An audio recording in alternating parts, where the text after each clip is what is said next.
Welcome to another episode of Well-Adjusted Mama. This is a podcast dedicated to educating and empowering women from preconception, pregnancy, birth, and through early motherhood on wellness lifestyle. I'm your host, Dr. Laura Brayton. I'm a maternity pediatric chiropractor, functional medicine practitioner, and mother who has hand-selected experts in natural holistic healthcare specialties to shine light on options and choices during this exciting phase of a woman's life. Today's episode is about empowering women through mindset shifts for true freedom with my special guest, Silvia Resnik. Silvia's story is a simple vacation to Zanzibar became the unexpected seismic turning point in her life. Amidst the turquoise waters and red earth of East Africa, she met the Maasai and everything changed. She left behind a perfect yet unfulfilling life in Austria and began living among the Maasai, immersing in their culture, wisdom, and challenges. Now she fuses ancient tribal insight with powerful modern coaching to guide women back to their truth.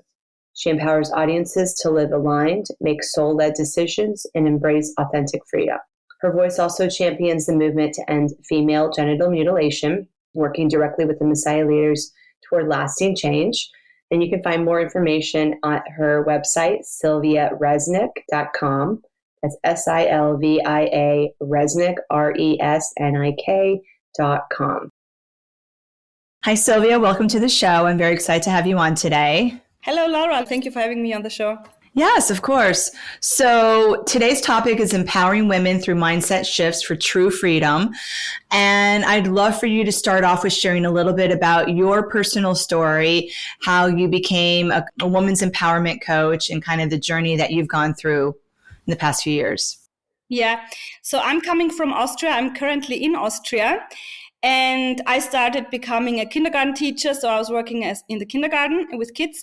And then I decided, I want to do something different. So I studied business economics, became a human resource manager.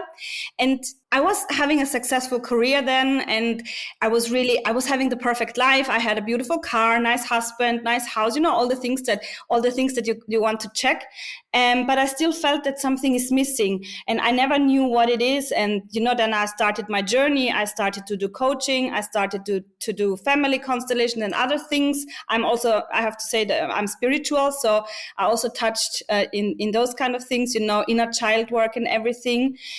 But I never really came to this point where I thought, this is my purpose. This is what I want to do. And then I went to Tanzania, to Zanzibar for a vacation. I just wanted to do a beautiful beach vacation. And there I met the Maasai people. And I don't know what happened, but in these 2 weeks, my whole life changed. They showed me, their way of living, their culture. We talked a lot about everything, about life, what's really important about life. And after 2 weeks, I was on the airport crying. I didn't want to go back home because the first time in my life, I remembered I was really joyful. I was happy. I was feeling alive again, which I did not before. And on the spot, I decided, this is it. I come back. And then in the last 2 years, 3 years, it just developed, Then I decided, women empowerment, that's actually always been something that I'm very passionate about. And now I really want to guide women back to their own selves, back to their inner voice and live a more fulfilled life. Yeah. Right. So this vacation was somewhat recent. No, it was 2022. Yeah. Okay. 3 years ago. Right. So, and it just completely changed your life. Are you still married? Yes, I'm still married. Okay. I know the husband got booted with all of that. He's a great man. He supports me. Although, it's not easy for him because he stays at home in Austria most of the time when I'm in Tanzania. And I've spent altogether more than 1.5 years in Tanzania. Oh, I see. So you're really going back and forth between. So tell me, what really called you to work with the Maasai people? I was questioning that myself a lot. So it's a good question. And I think it's their energy. And if you meet a lot of them, you will understand what I mean. And I think the basic of it is they are so joyful, like a kid. If you observe a kid. So there is this episode. I was meeting a friend and we wanted to go to dinner. And I said, Isaiah, let's meet at 8. And I come to the point where we said we meet and he's not there. And I'm like, oh, where is he? Where is he? I was looking for him. And then I was like, oh yeah, maybe he's playing pool. And I went there and he was really playing pool there. And I observed him and, he was in this flow moment. He really enjoyed being there with his friends in this moment. And then all of a sudden he saw me and he was like, oh, miss, I'm so sorry. I forgot it. And I should have been angry because in the Western world, you're angry when something like that happened. But he showed me that, he didn't mean it mean or he forgot about me. It's just really he was in that moment. And I think that is one part of it. Yeah. So that flow, that mindfulness, that being really present, which I agree is like not something we see a lot in the Western world. So I think there's such a contrast, right? It's so different than our cultures that when you observe that, and it's not just one individual you're observing, it's the entire community. Yeah. I mean, that's powerful. That must just suck you right in. And the next thing is also this connection between them. So the Maasai people, they basically live a very separated life. So the men are together and the women are together. And then, they have their celebrations. And now it's also changing. So they spend the life more together. But they still spend a lot of time with the peers. So the guys, for example, they go for 1 month each year into the woods, spend time there alone with each other. So when you meet a group of Maasai, it's very funny. You greet them with sopai amorani, because it's a lot of them. And it doesn't matter if it's 3 or if it's 20. They will all say apa, this is the response, in one, like in a chorus. And when you go to a group of guys or women here in the Western world and you say, hey guys, you hear a hey and a da and this and that, but never together. And at the same time. Yeah, it's so magical. I don't know. Well, so it's because they're so synced, right? They're so connected to each other that they become one voice. Yeah. And they feel so much. So I have friends and they look at me and they say, what is wrong with you? Whereas here in Austria, people pass by, they don't really see me. And this is something that I really love there. Wow. Do they speak English? How do you communicate? So because they are in Zanzibar, because they need to work there. They're originally from the mainland, not from the island. And so a lot of them, they speak English because they have to communicate with the tourists. Some of them also speak Italian. I have one Maasai friend who's only speaking Italian. And I speak Italian too, so it's okay.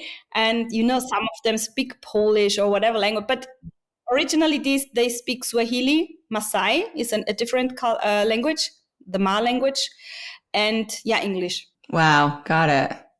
Fascinating. So you've already had that coaching program, and now and it sounds like this experience and this immersion in their culture has kind of deepened the program that you're doing. Yeah, exactly. At the beginning, I was just coaching, I was just giving these one-on-one sessions. And then I was like, no, it has to be about all these pillars. So my coaching program is about finding your voice, because I have so many clients. When I ask them, what do you want? They don't know.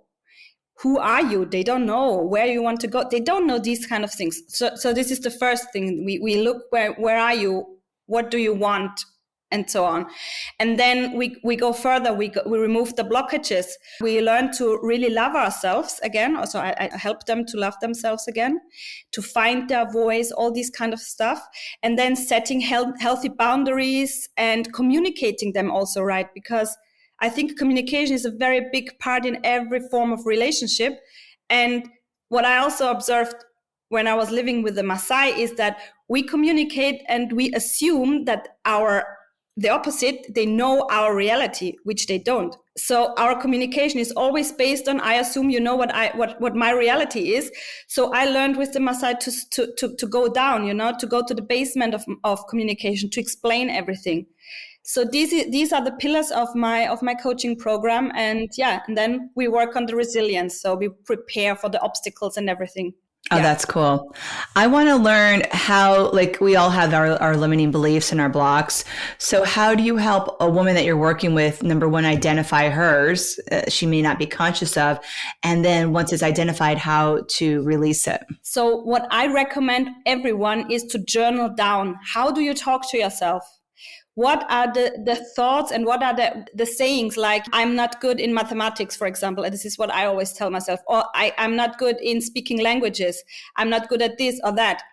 This is a typical point. This is a limiting belief because you speak a language. So you're obviously good at learning a language, you know?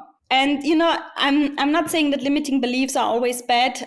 At one point of our lives, they were protecting us. We were learning them from our parents or grandparents or people around us. And so the first thing is to know them, to write them down, to journal them. And then the second thing is to challenge them.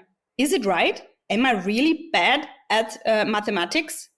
Or is it just I had a bad teacher, or it's just I gave up? Because one point is also that we want to be right. We always want to be right. So when I say I'm bad at mathematics and I do something in mathematics, I calculate something, and then I will make a mistake because unconsciously I will make a mistake. So when we challenge those limiting beliefs and we transform them into something positive, then we can step by step overcome them and change them, eliminate them. Yeah. I mean, it's not happening overnight. So it's not stop this and tomorrow I wake up and everything is fine. That would be cool though. Yeah, it's a process. So when women are working with you, is it 3 months, 6 months? Like, what does it look like? So this Soul Warrior program is a 3-month program. Plus I have 2 bonus sessions for afterwards. But then we can also agree on packages afterwards on coaching. When we identify specific things that the people want to work on, self-love is something that's also, healing is a process. So you think you figured out how to love yourself and then something happens and then you have a flashback and then you look it from a different angle and you have to work on that too. So if people want to, for example, work on that, then they can book a package. Yeah. Right.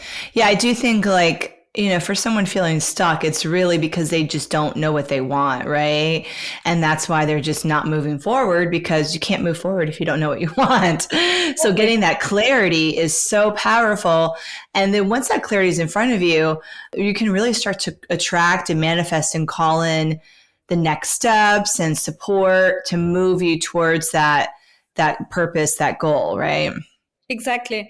Knowledge is so important. And this is, I think, the most important part of empowerment, the knowledge. You have to know yourself. You have to know what you want. And then you have to get the knowledge around this topic in order to get there, in order to plan the next steps. And so I just guide the people to find these things and to plan the steps, because eventually they have to do the work. I cannot do that. Exactly. Yeah, the work has to come from the individual.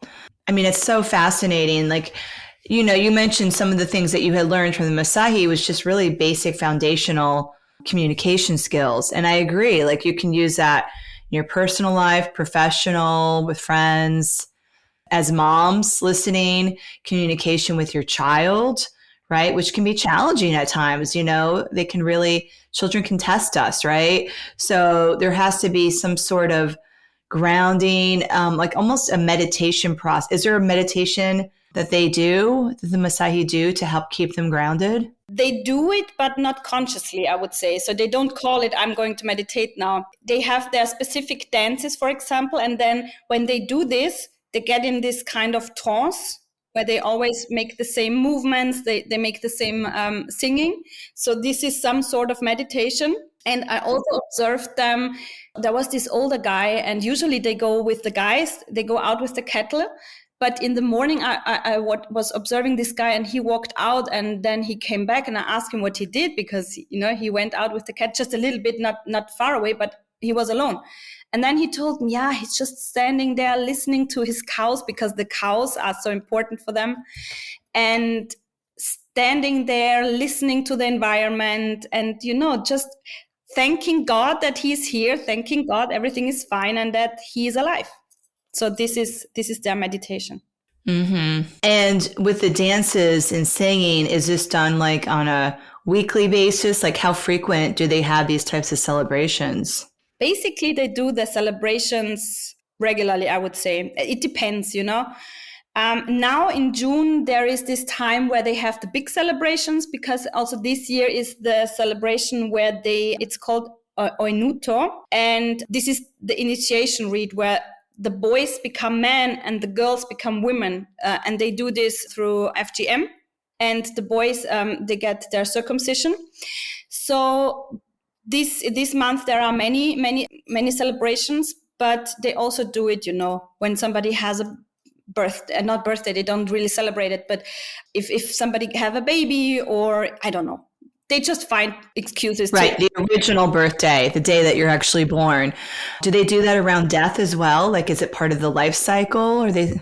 So they don't celebrate birthdays. They don't even know it. So it's very common that you see on the passport or on some sort of card or whatever, the first of a month or something, because they just do it. They don't really know. It starts now that they register everything and that they know. Else they just celebrate life, Oh, we come together. Let's celebrate. I was visiting my friend Jakob in the Boma, and I had my last evening, and he said, oh yeah, my neighbors are coming. And then, we celebrated weddings. The death is something before they put the dead body, they gave it back to nature basically, and now they bury them. So they do celebrate that in a form, yes. Yeah, exactly. So really like major milestones, and even smaller ones too, it sounds like they really recognize that life is meant to be celebrated at every opportunity. Yeah. When you're in Zanzibar, for example, in Paje, where I was living, almost every day on the beach, the guys came together. First, they played football because they're obsessed with it, most of them. And then they danced, and it's so cool. And, they love it. They just joyful. Oh, yes, we can dance now that we do it. Football, are you referring to soccer or American football? Soccer, sorry. Yeah. We call it in Austria. Right. So, I mean, that makes sense. Here in New Jersey, it has been a hot summer, and I am so grateful for my Cozy Earth bamboo sheets. They're temperature regulating, guaranteed to give you a comfortable night's sleep. They're made from viscose from bamboo, and they naturally wick away heat and moisture from your body, which helps you sleep several degrees cooler. My husband is obsessed with his loungewear from Cozy Earth. It's also made from viscose from bamboo. It's so soft and silky. He wears it all the time around the house, and it just keeps us cool in this hot summer weather. And what's great, if you get the Cozy Earth bamboo sheets, it's a 100-night sleep trial. So if you're not in love, you can return them hassle-free within 100 nights, but I don't think that's going to happen. And there's a 10-year warranty on all bedding products. So if there's any issues with them, they are under that warranty for an entire decade. And don't miss your chance to score Cozy Earth's biggest discount of the year. From July 11th through the 13th, you can head to cozyearth.com, use code WAM, that's WAM, to get 45% off best-selling temperature-regulating sheets, apparel, and more. Don't forget, this deal ends on July 13th. For better sleep in a cooler summer, what's stopping you? So you had just hinted around the major transition of essentially boys and girls becoming men and women. Do you want to dive a little bit more into that? Because I know it's a topic you're really passionate about educating and sharing. Yeah. So when I was in Tanzania, I met this friend. His name is Simon. He's in Arusha, and he's also a tour guide. And I visited him, and then he showed me everything. And he's doing these projects.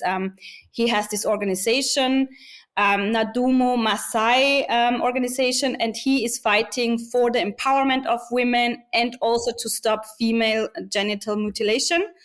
And so I said to him, listen, I'm in there and I want to do a project with you. So then I was talking to my gynecologist about it, and she also said, yes, I'm in, I want to do that. So we started the project Empower Her in cooperation with his organization.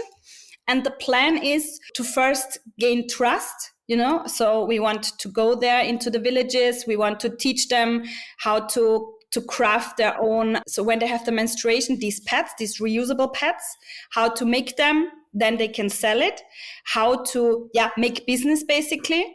And then when we are together with these women, we want to teach them and educate them on sexuality, on why we should stop doing this practice of FGM, and maybe finding something else, some other rite, because I do understand that they have this rite and they want to do something, but just not this. Yeah, it's like a rite of passage for their culture. Can you talk about what exactly they do for that rite of passage with the boys and girls? Yeah. So the men, they prepare for this, and like 3 weeks before, they get mentally prepared. They're together. And then they have this big celebration, and then they get cut by another man without any form of medicine, painkillers or whatever. And the men specifically, they're not allowed to move. They're not allowed to make any noise, whatever. They have to be really looking straight and be strong, mentally strong. And they're cutting off their foreskin. Foreskin, yes, exactly. And they're approximately 10, 12 years old. Yeah.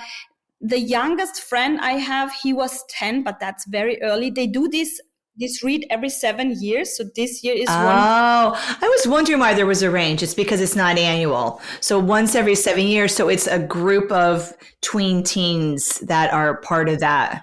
Exactly. And it's this year, you're saying? Yeah, and I have not figured out why, because some of them have been 21, and I'm like, why so late? But most of them are around 15, 16.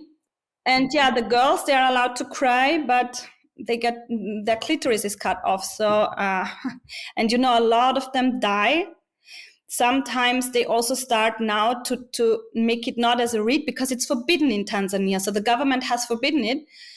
So in order to make to overgo this, they do it with the small children, so they cannot talk. But usually it's done when they're around 15. And is that also performed by a man, or is it a woman? Like a woman. A woman is doing that. A woman.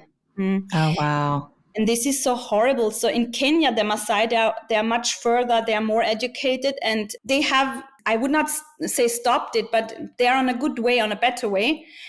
And they found out that these women, they have no other job than just doing this, So in Kenya, they are trying to find something else for these women, to go to the elders and everything.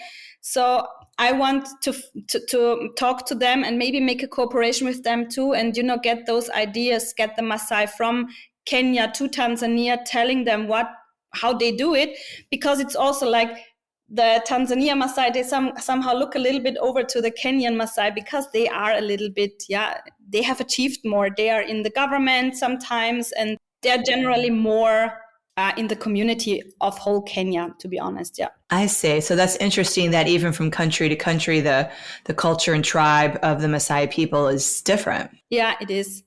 Not much, but a little bit. And yeah, I want to go to Kenya too one day, to meet them there and to see what the differences are. I'm interested in that. And so what you're saying with the girls is there's a lot more risk with this procedure for infection or bleeding and death even, versus the boys. Exactly.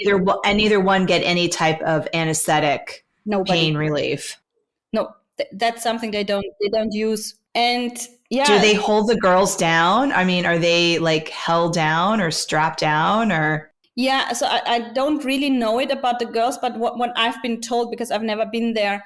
So there's somebody sitting behind and holding you, also with the guys. Yeah, and then they come and then they do it with these razor sharp blades. I think blades are there.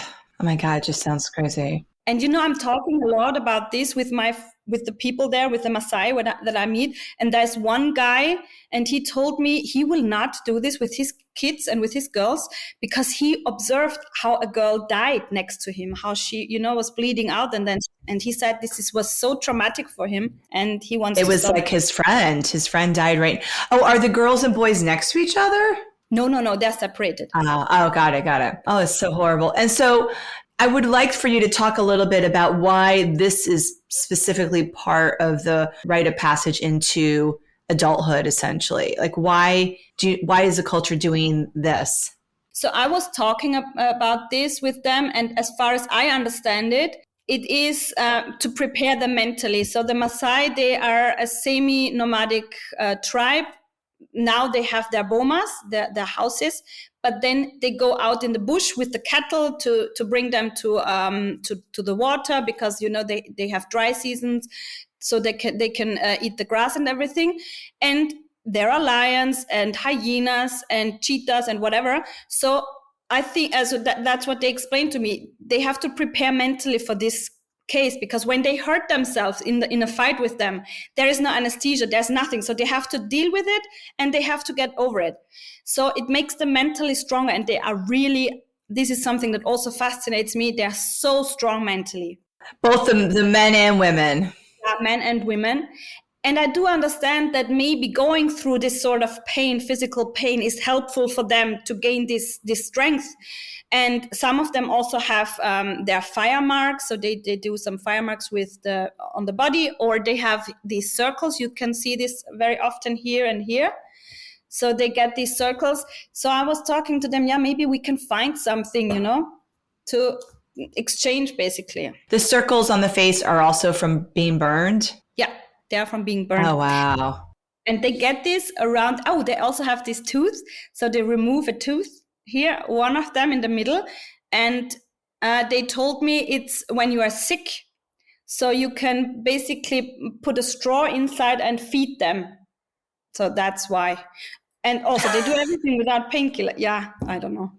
That's the explanation that I get. So okay. So then I'm assuming also that, the women are giving birth at home without pain medicine, and that's part of their culture. I mean, what about if somebody needs surgery? So nowadays it's like they have hospitals around. I mean, depending on where they live, if it's a rural area, then it's difficult to get to a doctor. And they do have, I would not call it medicine men, but they do have some sort of doulas who are helping them. What I also love so much about them, so when a woman gave birth to a baby, she stays in the house for 2 months. And they don't name the baby for 2 months. So she can heal, she can take care of the baby. And the women in the family or in the boma, they take care about her. They cook for her. They make the laundry. They do everything. Even if there are no other women, then the women of the neighborhood are coming. And this is so beautiful. So beautiful. That brand new mom is fully supported. She just focuses on her recovery and breastfeeding her baby. She's fed nourishing food. Her home is clean. Her laundry's done. And that is really what I wish for all women in that 4th trimester, because, nobody needs to be doing all those types of household activities that can be delegated, right? Exactly. You can't delegate breastfeeding unless you're giving formula, and you can't delegate your body healing. You're the only one who can do that.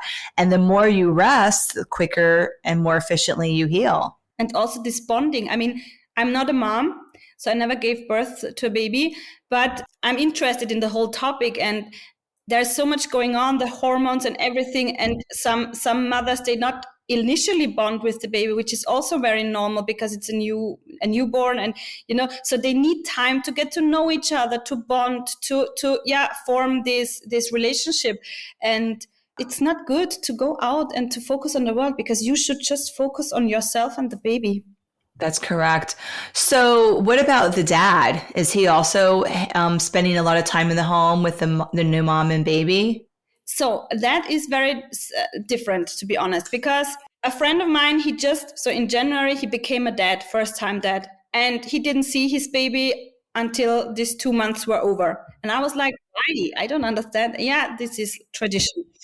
Another one, I was in a boma in March, and there the dad is there, and then he's also holding the baby, and so it depends. But yeah. Okay. And so then also, I guess the dads aren't necessarily very involved in childcare. That's more of the woman's work. I mean, they are very lovely with kids. They love kids. They appreciate kids. And when the dad is here, when he's not out with the cattle, then he's very involved. But the kids stay until age, I would say 7, 8. They really stay with the mom all the time. And after that, the boys come to the men and the girls stay with the women. So the boys learn how to treat the cattle, how to go out. I mean, they do it step by step. So, they learn everything. But they start to separate at around age 8. But now they are also going to school. So they really are located at home. And also the dads spend more time at home. And there are good and bad dads, Of course. Yeah, this is just so fascinating. And their culture is so ancient, right? Like it's been around for, I don't know, how many years? I don't know. They came, as far as I know, they came from Nubia, and then they went through Ethiopia, and then somehow they came to Tanzania and Kenya. And I just want to mention one thing, because we are talking about women empowerment, and this is this togetherness also from the women. So when I was in the Boma the first time, I met the women there, and they touch your hair because they don't know it. They have no hair, so they cut their hair, the women, and so they cut their hair. Yeah. They cut the hair. So they were touching my hair and my skin because they never seen a white woman. And then my friend, he just vanished, and he went somewhere. I said, "Are you crazy? I don't speak the language." And then he said, yeah, it's okay. Everything will work out. And then we spent 4 hours together, the women, the kids and I. And it was such a beautiful experience because there's no jealousy about the women. The Maasai men, they have multiple women, as many as they can afford, basically. Really? Yeah. But they are so nice to each other. There's no jealousy. They do everything. Like a beautiful sisterhood. Yeah. And this was such I still get goosebumps when I think about that, because also for me, we communicated on another level. I don't know if that makes sense, but these 4 hours were over in a minute. And it was the most beautiful woman experience I ever had in my life, really. Wow. Yeah. Yeah. I think also, as you're speaking about that, there is such a separation amongst women, and jealousy you had mentioned, or competition, and that really interferes with that type of bonding and sisterhood. Yeah. And the point is, when it's about jealousy, when it's about a man, I would never fight for a man, because when a man does not love me anymore and he's going to another woman, he obviously sees something in her that I don't have. So I'm not the right person. So of course it will hurt me. And of course it will change my life, obviously. But I move on, and I'm not angry at the woman, because I think if a man is your man, and if the bond is there, nobody can interrupt or interfere. So I think jealousy is just insecurity with yourself. That's my opinion. Yeah, that makes sense. And that's what I observed there too, because this is also something. If you talk with them about self-love, do you love yourself? They don't even understand the question, because they are finished. And so they don't think about things like that. So Silvia, if a woman's listening, she wants to learn more about working with your coaching program, or how to get involved with your fundraising around ending FGM, how can she get more information? So I have 2 homepages. I have simple-life-journey.com. This is where I speak more generally about my experience in Tanzania. There is also a small blog. I have to write more texts there. And so you get also information about the Empower Her project. And if you're interested in working as a coachee with me, you can go to silviaresnik.com. There you will get all the information about my Soul Warrior program. This is the 12 weeks program that I was talking before. Soul Warrior. Oh, I love that name. Yeah. Well, Silvia, this was enlightening. Thank you so much for coming on, sharing your passion, your wisdom, and, really helping us understand, that there's a lot more to life than we really, take for granted. It is. Thank you so much for the opportunity to talk to you. It was so great to be here. Thank you.